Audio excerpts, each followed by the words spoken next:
Ever thought indexing gears was a dark art? Well, quite simply, I'm going to take you through it step by step now, starting with the rear derailleur, and then we'll go from there doing the front derailleur under a separate video. But today I'm going to show you how to index your rear derailleur correctly. As you can see on that picture, limited tools you need to do this job, and it's a job that is really invaluable for you to do. It'll save you a lot of time and a bit of money if you have to keep running your bike down to the local bike shop every time you need your gears re-indexing. So all you'll need is some Allen keys, a torque wrench and a crosshead screwdriver. So the principle of shifting and indexing gears. So very simply, all it is as you click on your gear lever, you're moving the cable an exact amount through the system or releasing an exact amount through that system. That is when connected to your derailleur, moves that derailleur an exact amount one way or the other way. That's as simple as it is really. So all it comes down to is cable tension, and that's the key to indexing your gears, okay? Cable tension. So the starting point is to shift your chain onto the small chainring at the front, small cog at the back, and then what you then need to do is remove your cable, your gear cable, from the fixing bolt, so it's not attached to your rear derailleur. That's your starting point, and that's where we'll go from here. So with your derailleur cable disconnected, we now need to set the higher and lower limiting screws. That is the first port of call. So which is which? Very simple. I always go back, and the way I remember it is go back to driving.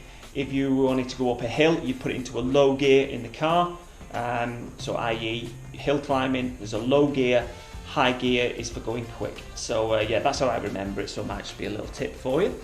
Okay, so let's get that set. So the idea is very simple, is you look down and just sight it through. So I'm on the smallest cog at the back, and I just need to sight that through to make sure that the top rear jockey wheel is directly above.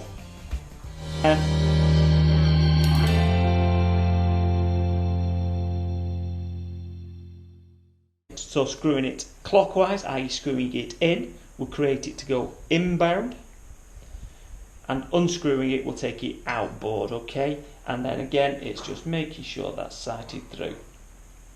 Once that's set, it's pretty much set, and that's your starting point for all your gear shifting. So it's very important that you do this first, okay? Then all we do is we do the same procedure from the top cog. So how do we get it up there first? Well, it's very simple. We simply push the derailleur, thumb and finger, very light, and just move it all the way up to the top. Taking care at the top, because we don't want to push that derailleur into the spoke if it's not. So get it onto the top of your cassette, so on the highest one, and then just leave it there for now.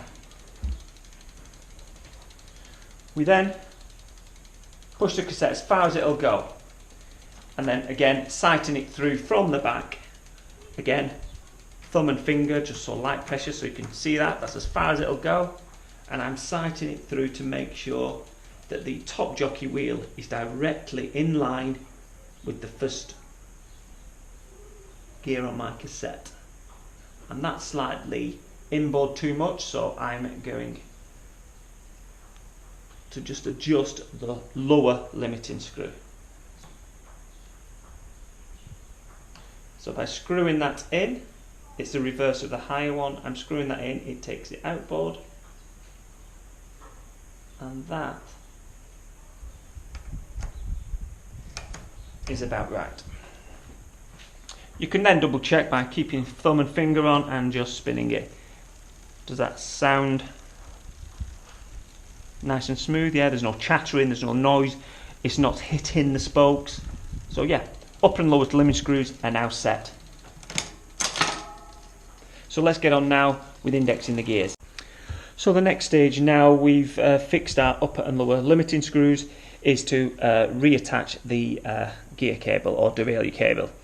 First and foremost, what we need to do while it's still unattached is to screw in our barrel adjuster.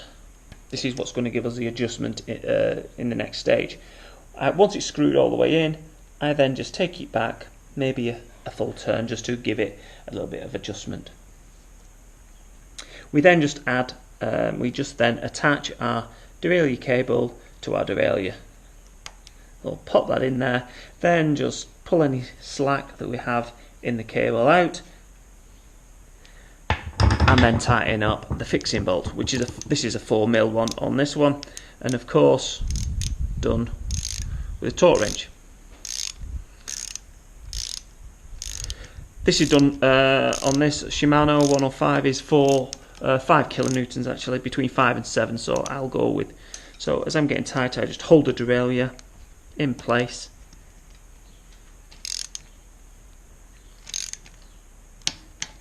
And there we go, nice and tight. So that's done at 5 kilonewtons. There, the final bit of the job is just to index the gears now. There are two ways to index your rear derailleur and rear cassette, but I'm just going to show you the most commonly known method. So yeah, let's get cracking. Starting point is always chainring, small chainring at the front and small cog at the back, so there's no tension in the system at all, okay? That's the starting point. So it's one click up on the lever, and as you can see it hasn't changed yet, which means there isn't enough tension in the system to overcome the friction on that spring to take it inboard, okay? So we apply that tension with the barrel adjuster.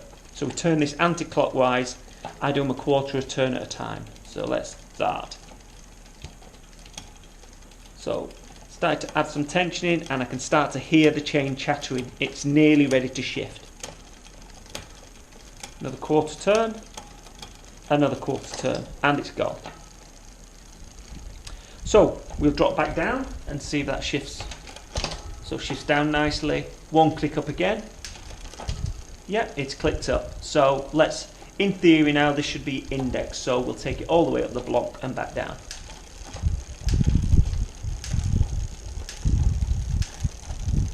Yeah, shifting quite nicely all the way up and back down. Very nice. Okay, we'll try it now on the large chainring at the front. So shift it up on the large chainring, and away we go again. One click up. Bit of hesitation. It's gone though, but indicates to me a touch more tension required. So quarter of a turn.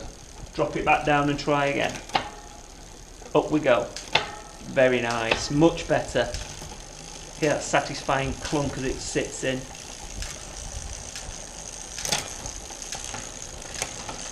And back down.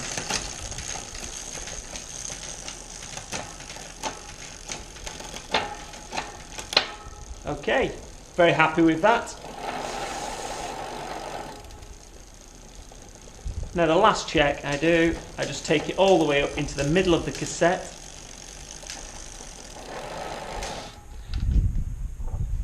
And then all I'm doing is a quick visual check to make sure that the top jockey wheel is in line with the cassette above, which it is. So yeah, very happy with that. Your gears are beautifully indexed.